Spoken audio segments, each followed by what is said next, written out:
Men more quickly forget the death of their father than the loss of their patrimony. Machiavelli wrote these words, not to shock, but to remind you that time, like wealth, is the most unforgivable loss. Every wasted minute is not neutral. It is subtraction from your throne, a blade drawn silently against your command. Time is the assassin. Kings cannot bribe, and thinkers cannot outwit. It cuts without warning, and once it has struck, there is no appeal, no mercy, no return. You rise or you fall by how you command it. Imagine a general asleep while his soldiers scatter. That is what happens each morning when you drift through the first hours of your day. The war begins at dawn, and you either marshal your troops or surrender the field before the first trumpet sounds. Every scroll through a screen is not leisure but desertion. Every delay is not minor but a soldier lost. The battlefield is not somewhere far away. It is the rhythm of your hours, the discipline of your focus, the order of your actions. Time wasted is treason against your throne.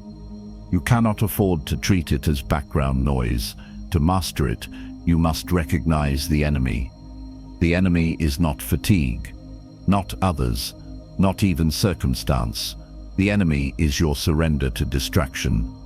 Each time you yield, you concede ground, and each time you hold, you fortify your fortress. Treat interruptions as hostile intrusions. Guard your calendar like a city wall. Eliminate delays with the precision of a commander cutting down deserters. Modern life disguises waste as connection.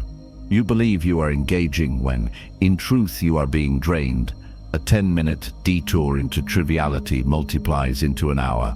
You tell yourself you will recover later, but later never restores what was lost. A day filled with fragments leaves you conquered. The stakes are not abstract. The difference between one who rules his hours and one who drifts is the difference between a sovereign and a slave. You must claim command now. Begin each morning as if the war has already started. Move with deliberate force. Refuse to negotiate with distraction. Guard your attention as if it were your crown. Strike quickly when hesitation appears. Time is not kind. It is ruthless, but it is loyal to the one who seizes it. Win time, and you rule.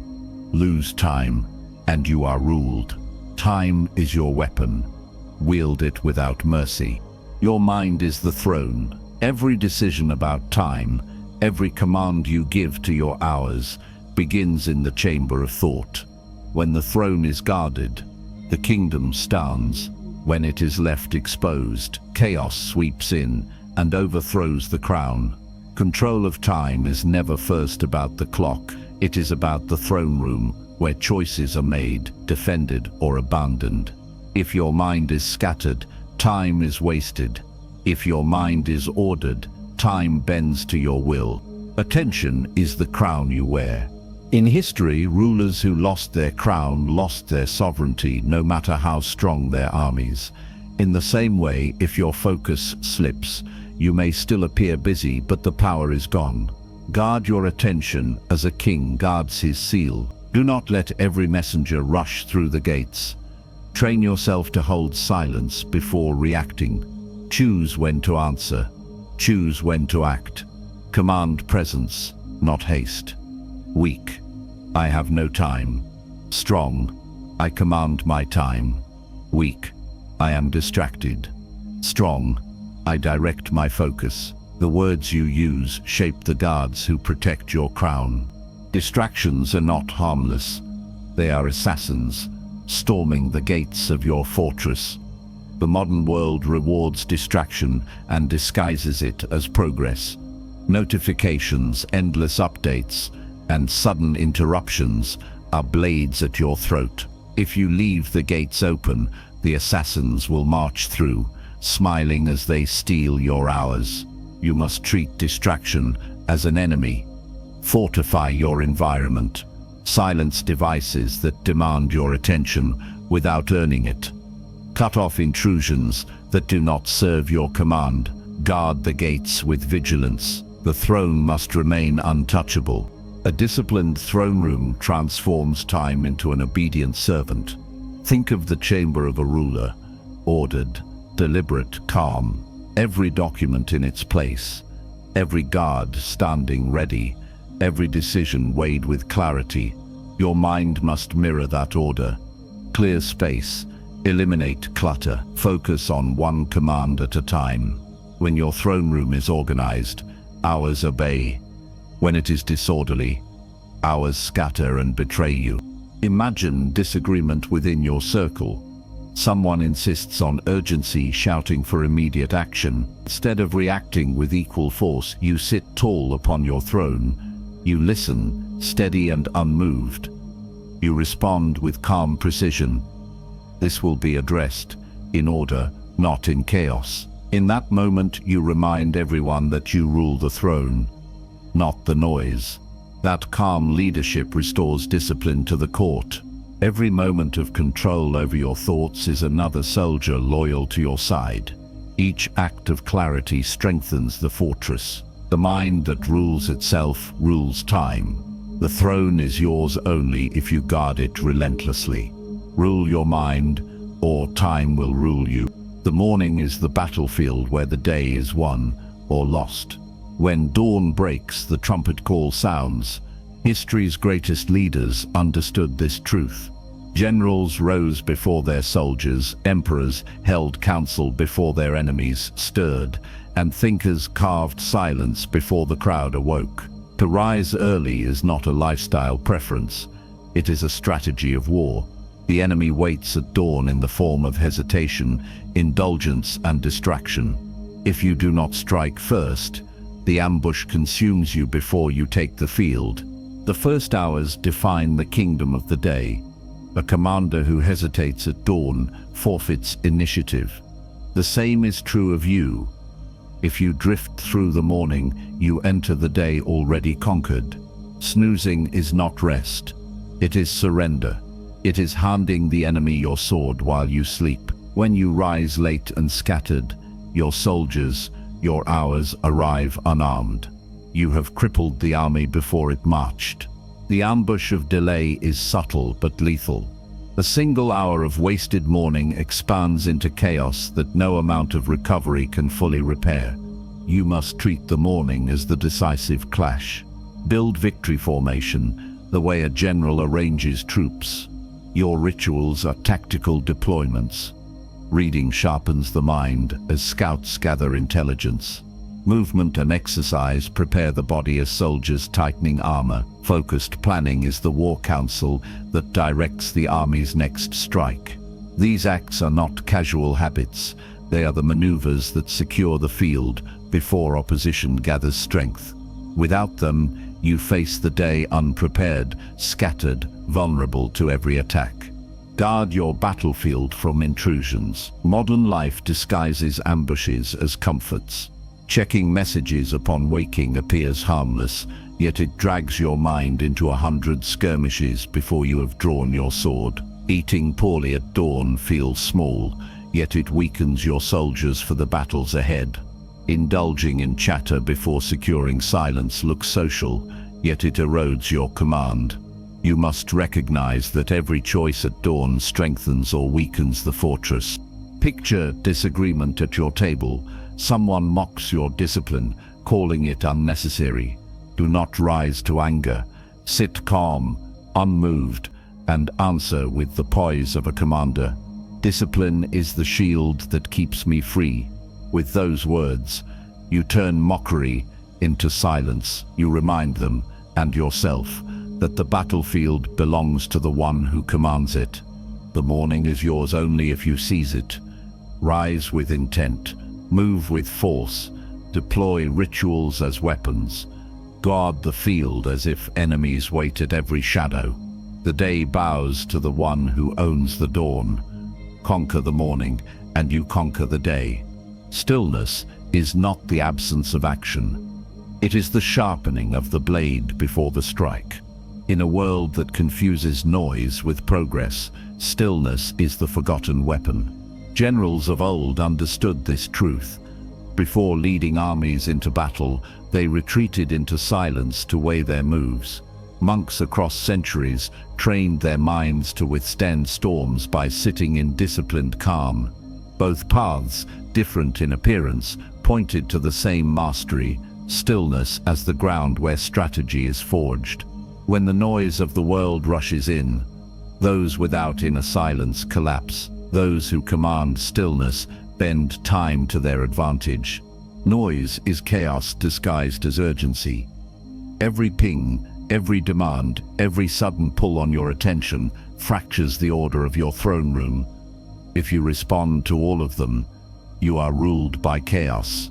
Stillness is the counterattack. By creating deliberate silence, you reset your battlefield. In that silence, you see what is a signal and what is a distraction. Modern life trains you to chase interruption, but when you practice stillness, you train yourself to command attention rather than surrender it. Weak, I must respond now. Strong, I will respond when I choose. Weak, I cannot stop the noise. Strong, I choose the silence. Language reframes the war in your favor. Think of the archer. The power is not in the release, but in the draw. The longer the pause, the sharper the strike. Stillness is that pause. It collects energy, aligns aim, and ensures that when you finally move, you do not waste motion. In the same way, moments of calm throughout your day prepare you for precise decisions. Without the pause, you fire wildly. With the pause, you strike with lethal clarity. You will face resistance. Someone will mistake your silence for passivity. In conversation, they may press you to answer instantly, demanding a reaction. Hold your ground. Do not rush to fill the gap. Speak only when ready. With calm precision, in that moment, you reveal that silence is not weakness, but command. The one who controls pace, controls the field. Weaponize stillness daily. Withdraw briefly before meetings, before choices, before conflict. Step back from the rush and gather yourself. Build the discipline of silence into your rituals as surely as you would sharpen a sword before battle. Stillness is the whetstone that keeps your time sharp and your mind sovereign. In silence, your strike becomes unstoppable. Machiavelli warned that a ruler must cut down weaknesses quickly, for delay only multiplies danger. The same law governs your use of time. Mastery is not achieved by piling on more tasks, more goals, or more noise. It is achieved by ruthless elimination. To rule your hours, you must act like the executioner, severing what drains your strength. The one who hesitates to cut away the useless soon finds his throne surrounded by rot. Every kingdom gathers dead branches. They may look harmless, even familiar, but they weaken the tree. Leaders in history knew that tolerating weakness corrodes authority. They removed threats before they grew strong enough to overthrow them. In your life, these weaknesses are tasks without purpose, obligations born of guilt, and habits that offer no return. Left unchecked, they devour time and energy. Cutting them is not cruelty. It is loyalty to your throne. Weak, I have too much to do. Strong, I choose what must be done. Weak, I cannot refuse. Strong, I will not waste my crown. Language reframes the act of cutting as an act of sovereignty. Modern life tempts you with endless additions, more notifications, more meetings, more commitments. Each one pretends to be important, but many are spies. They steal hours and report back to distraction. If you grant them space, they multiply until your army of time is stretched thin. You must identify these spies and expel them. Audit your day with precision. Ask what serves the campaign and what serves only vanity. Silence demands that do not deserve an answer. Remove obligations that exist only because you feared to decline. Guard your throne from tasks that look loyal but betray you at the gate. Imagine lifting the executioner's axe over chains that bind your seat. Each unnecessary task is a chain. Each false obligation weighs down your command. With one decisive strike, you cut it free. The act is brutal in appearance, yet liberating in truth. By removing what weakens you, you create space for force. Your calendar becomes a battlefield where every soldier is equipped, every movement deliberate. You do not fight on 10 fronts. You fight where victory matters. You will meet resistance. Someone may challenge your refusal, claiming you have grown cold or indifferent. Do not react defensively. Sit calm upon your throne and say, "I choose clarity over chaos." The strength of your tone will silence complaints. You demonstrate that elimination is not neglect, but mastery. It is not the abdication of duty, but the sharpening of command. Time obeys only the ruler who dares to wield the axe. Cut swiftly, cut decisively, cut without apology. A kingdom built on endless additions collapses. A kingdom defined by clarity endures. Eliminate the useless, and time will kneel to your command. The mask of command is not deception, but discipline. To rule time, you must control how others perceive it. History shows that kings and generals guarded their schedules with care, not because they lacked hours, but because they understood the power of appearing scarce. Rulers often made themselves difficult to access, ensuring that every audience carried weight. By doing so, they multiplied their influence. What was rare became valuable, and what was common became dismissed. Your time must follow the same law. If it appears scattered, it is disrespected. If it appears controlled, it is revered. People instinctively value what seems out of reach. This is the psychology of scarcity. When your time looks untouchable, others approach with intent. They prepare, they respect boundaries, and they weigh their requests carefully. If your time looks endless, they waste it. Weak: I am always available. Strong: I am available when I choose. Weak: I can fit you in any time. Strong: I will give you the hour when it serves us both. By reshaping language, you project sovereignty. The mask does not mean arrogance. It means presenting time as precious, so its use remains deliberate. Modern life tempts you to prove worth through availability. Answer instantly, agree quickly, show presence at all times. This reflex erodes authority. Leaders do not rush to every call. They set pace. They decide when to engage. Control of time is not only private discipline but public posture. You must learn to withhold presence until it matters. Delay is not a weakness when it is strategic. A pause before response magnifies the weight of your words.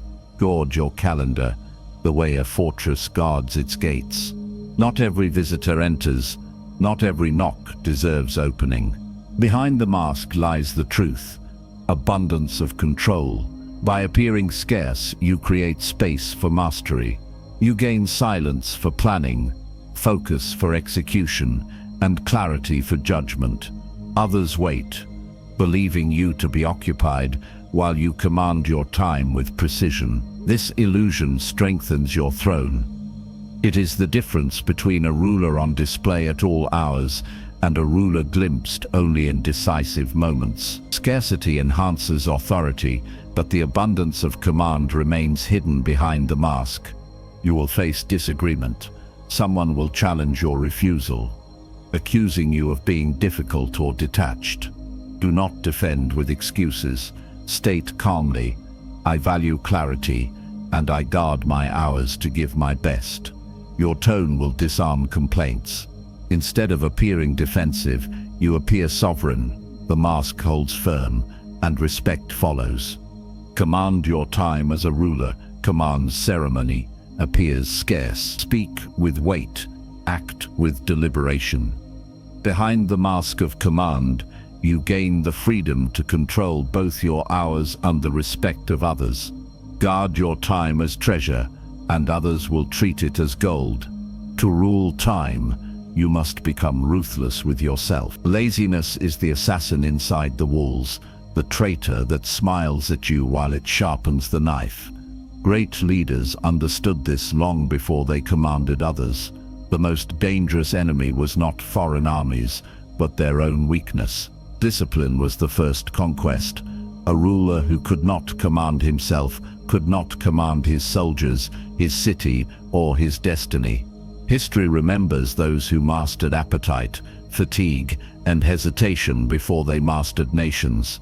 Their victories were built on the unseen war within. In the modern world, procrastination is that same traitor dressed in new clothes. It whispers that you can delay, that tomorrow is safer, that someone else will handle the burden. Each excuse feels small, but together they form a coup against your throne. Minutes stolen become hours. Hours stolen become wasted days. The assassin does not need to strike loudly. It wins by eroding your resolve silently until you wake one day, surrounded by defeat. Weak, I will try later. Strong, I act now.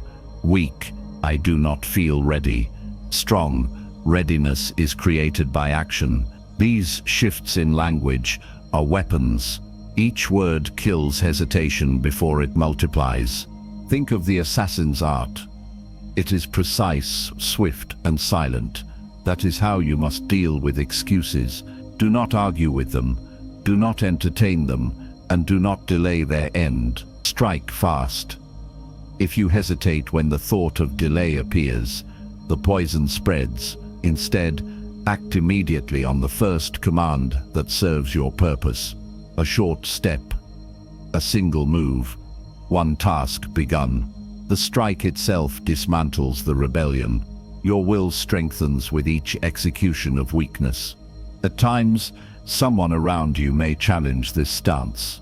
They may mock your refusal to waste hours, accusing you of being rigid or joyless. Do not lash out. Sit steady upon your throne and respond with calm force. I cut what weakens me so I can give my strength where it matters. No shouting is needed. The firmness of your words ends the dispute. You prove that mastery is not obsession, but clarity. You must train the inner assassin to serve you, not betray you. Let it hunt every form of laziness within.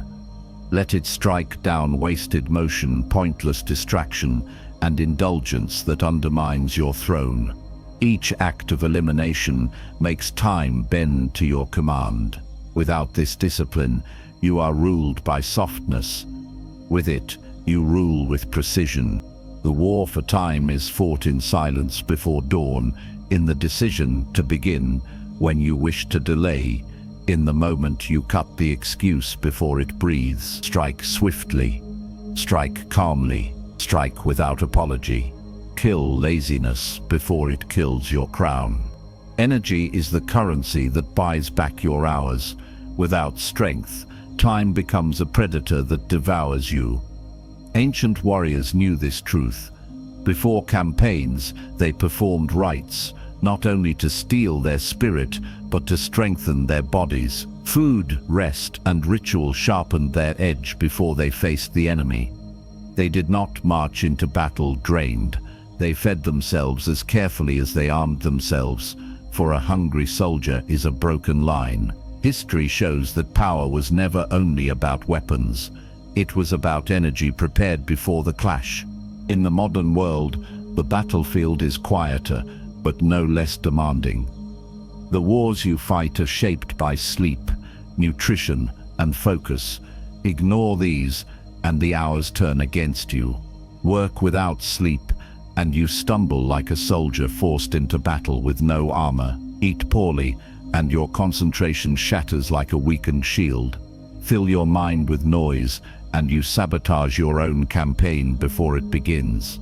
Energy management is not a luxury, it is the economy of power. Weak, I can push through. Strong, I will prepare my strength first. Weak, I will rest when finished. Strong, I rest to finish with force.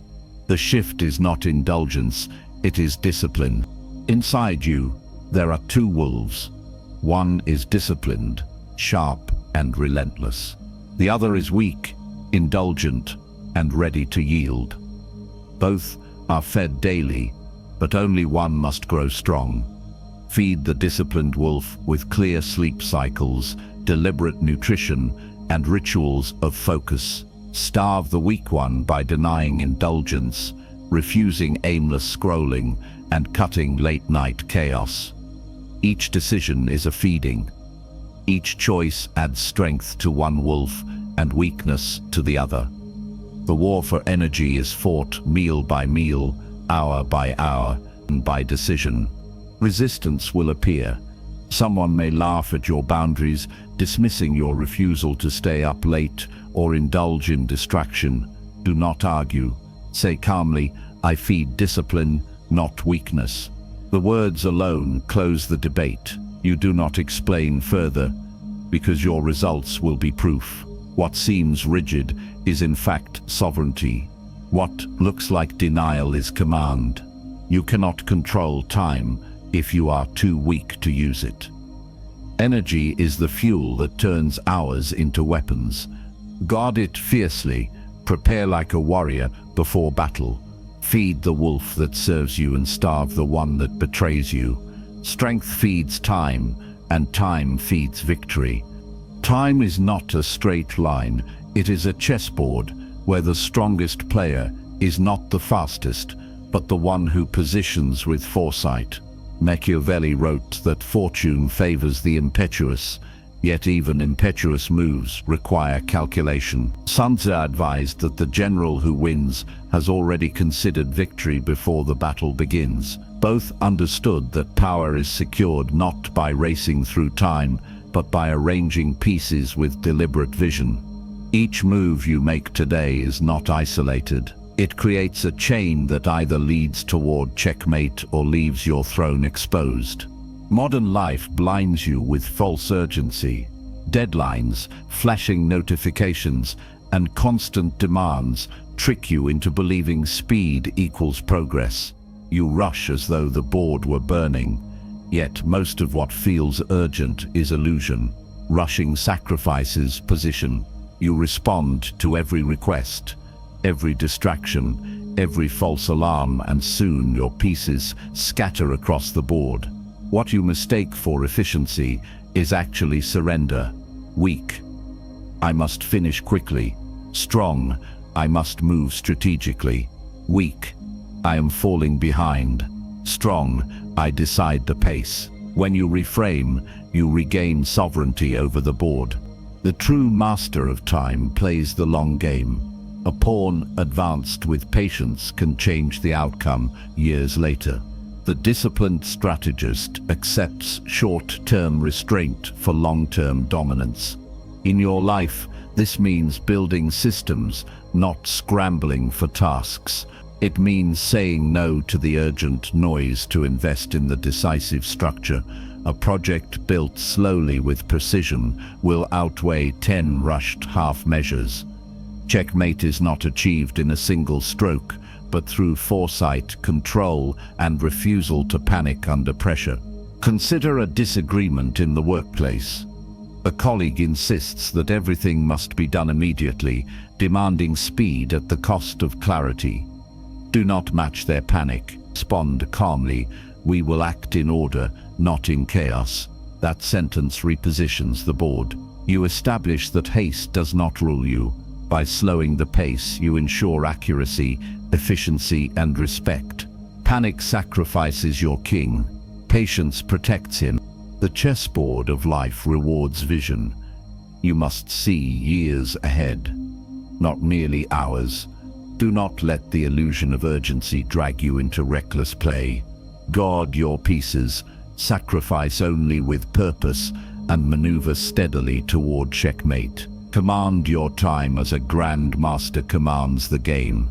Do not play fast, play to win. Ritual is the blacksmith's forge where time is hammered into steel. Without ritual, hours slip like sand through open fingers.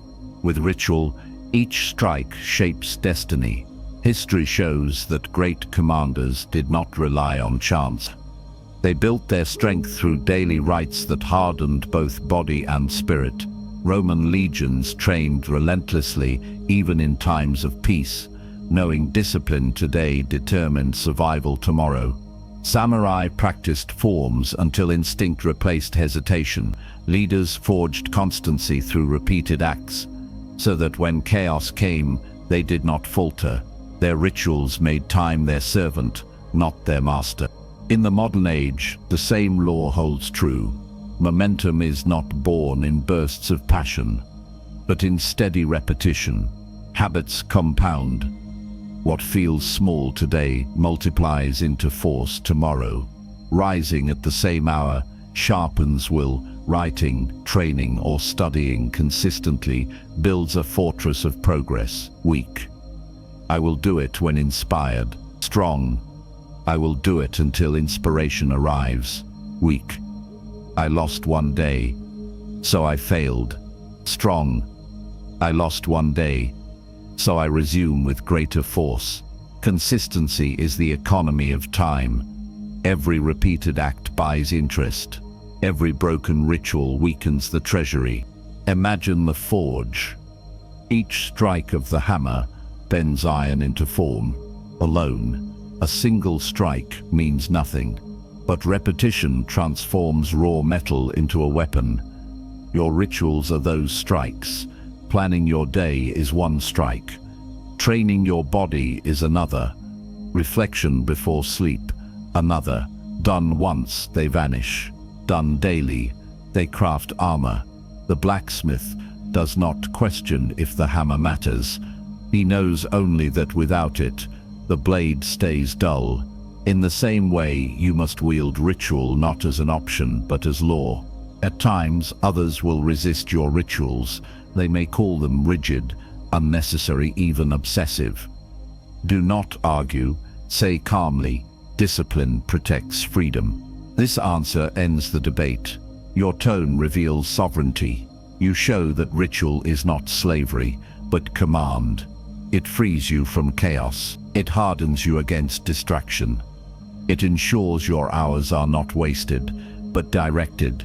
Ritual is not glamorous. It is repetition, sweat, and patience. But it is also liberation. You cannot improvise victory every day. You cannot hope to rise without foundation. You must build that foundation through repeated acts that shape your hours into weapons. Strike the iron daily. Guard your rituals as fiercely as your crown. Without them, time betrays you. With them, time serves you. Ritual is the hammer that forges victory. Power is not measured only by wealth or armies. It is measured by who controls their own hours. Kings and emperors understood this. Their time was the ultimate signal of sovereignty. Audiences were granted rarely, meetings held briefly, appearances staged with precision. By commanding their hours, they commanded perception. No ruler who surrendered his schedule retained long-term authority. History shows that the sovereign who guards time as treasure guards the crown itself. In the modern world, the law remains the same. Availability is slavery. Sovereignty is control. If your time is constantly accessible, you have already forfeited command. Every instant answer, every unguarded hour, every open calendar invites invasion. You may believe you are being helpful, but in truth you are weakening your fortress. Weak. I am always reachable. Strong. I will answer when I choose. Weak. I cannot say no. Strong. I decide what I allow. Each shift in language reclaims the walls of your castle. Boundaries are not arrogance. They are the architecture of sovereignty.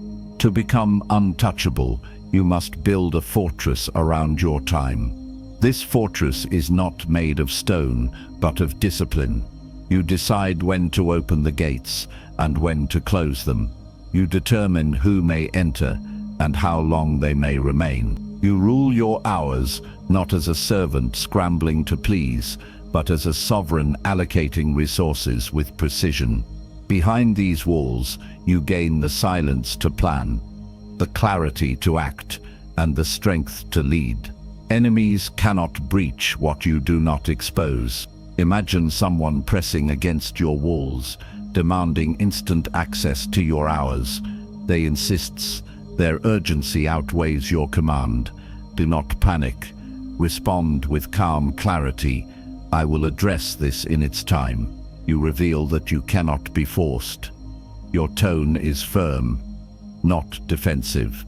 Your wall holds, respect follows, because the untouchable are not harassed. They are obeyed. This is the final mastery of time. It is not about squeezing in more hours or racing faster. It is about sovereignty. The ruler does not rush. The ruler commands. The fortress of time is the throne from which you govern all else. Build it, defend it, and never apologize for it. Guard your hours as a fortress, and none will rule over you. The principles of time converge into one archetype, the Chronarch, the sovereign who bends hours into weapons and days into empires. This figure is not fantasy, but the living embodiment of discipline forged across thrones, battlefields, wolves, and chessboards. Every law you have learned guarding the mind, seizing the morning, wielding stillness, cutting weakness, masking command, killing laziness, feeding energy, thinking in moves, and striking rituals, becomes unified. Together they form a system of rule that no distraction, no enemy, no circumstance can overthrow.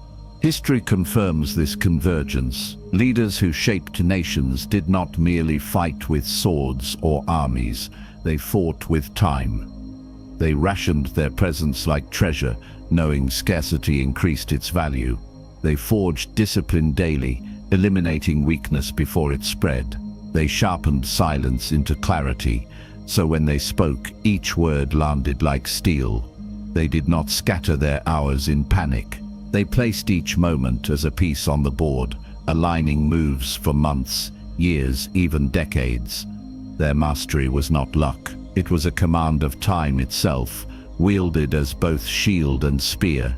The cost of neglecting this mastery is enslavement. Modern life chains you not with iron, but with constant urgency.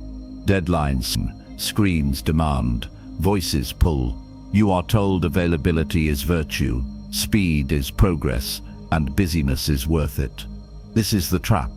The one who bows to these illusions loses the throne. The one who resists them claims sovereignty. Weak. I am too busy. Strong. I control what I give my time. Weak. I cannot keep up. Strong. I choose what deserves my pace. Without these shifts, you are ruled. With them, you rule. The throne or the chains. This is the choice. The Chronarch is not frantic. He is untouchable. His fortress is his calendar, his rituals, his refusal to waste strength. He moves with the precision of a general, the patience of a monk, and the ferocity of a predator. He knows each hour is a soldier, and he deploys them with care. No pawn is wasted. No strike is rushed. And when the decisive moment arrives, he unleashes force with lethal timing. Imagine the immortal archetype, a figure who walks through centuries, not because of fantasy, but because of principle. His presence is remembered long after his hours have passed, because he ruled them so completely they left monuments in their wake. To others, time slips unnoticed. To him, time is bent, shaped, commanded. He does not fade with age, because mastery of time makes every year an asset, every decade a legacy. He is not consumed by hours. He consumes them, leaving behind power, order, and permanence. This convergence demands action. You must guard your throne of thought, strike at dawn, wield stillness, cut weakness, mask your command, kill laziness, feed discipline, think strategically, and hammer rituals into armor. These laws are not suggestions, they are weapons. Each one alone strengthens you. Together they make you untouchable. The world will not make this path easy. There will be resistance, ridicule, and pressure to conform to chaos. Someone may mock your discipline, claiming you live too strictly. Do not bend. Answer calmly. My time is mine, and with it I build strength. That sentence ends the conflict. It reveals that you are not ruled by fashion, pressure, or noise. You are ruled only by sovereignty. The Chronarch is the final form of mastery. Not a king, not a soldier, not a monk, not a predator alone, but all of them converged into one archetype.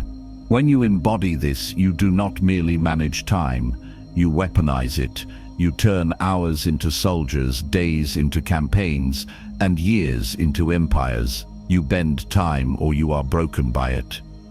The throne or the chains, the choice is made daily, in silence, in ritual, in the discipline of command. Rule time and you rule all. Every wasted minute is a dagger driven into your throne. Time does not forgive, and it does not pause out of pity. The world is filled with men and women who once had potential but squandered it in distraction, delay, or weakness. Their thrones collapsed not because they lacked intelligence or strength, but because they surrendered their hours to enemies unworthy of them. Without mastery of time, you will be reduced to prey in a world ruled by predators. The final warning is clear: drift and you will be ruled. Let minutes slip unnoticed, and they gather into years of regret. You cannot buy them back. You cannot plead for them to return. Each wasted moment is a silent betrayal of your own crown. Weak, I will start tomorrow. Strong, I begin now. Weak, I had no choice. Strong, I command my choices. Every framing either weakens the fortress or strengthens it. The throne waits, but it does not wait forever. With mastery, you rise beyond rivalry. History shows this truth. Leaders who commanded their hours outlasted those who merely reacted. By guarding time, they built monuments, empires, and legacies that endured beyond their lives. Their power was not only in armies or wealth, but in the order of their days. They knew when to act, when to wait, and when to strike.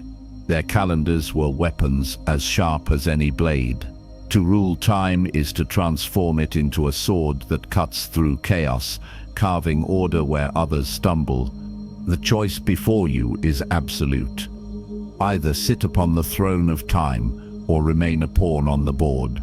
Pawns are moved by others.